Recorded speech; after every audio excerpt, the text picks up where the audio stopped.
साल था 1930।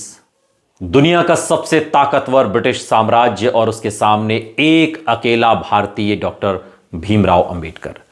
लंदन में राउंड टेबल कॉन्फ्रेंस चल रही थी, भारत को अधिकार दिए जाएं या नहीं।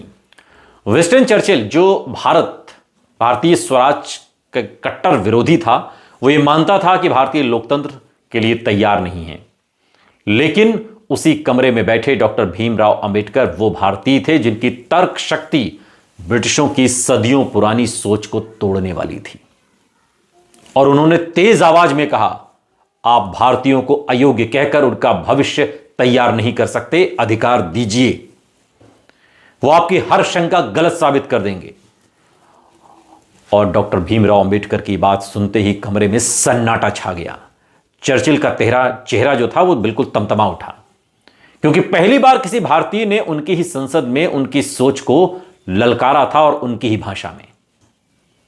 डॉक्टर भीमराव अंबेडकर आगे बोलते हैं कि हमें प्रतिनिधित्व चाहिए, दान नहीं चाहिए। यह लाइन ब्रिटिश रिकॉर्ड्स में आज भी दर्ज है।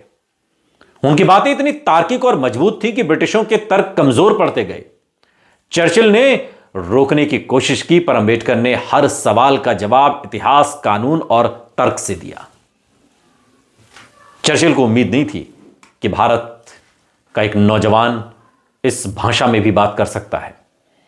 ब्रिटिश प्रेस ने अगले दिन लिखा, the most brilliant mind in the conference was Ambedkar.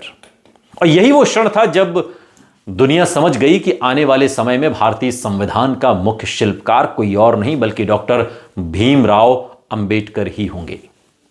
ये बात उसी दिन तय हो गई थी, उसी कमरे में तय हो गई थी जिस कमरे में चर्चिल को डॉक्टर भीमराव अंबेडकर ने आंखों में आंखें डालकर ललकारा था।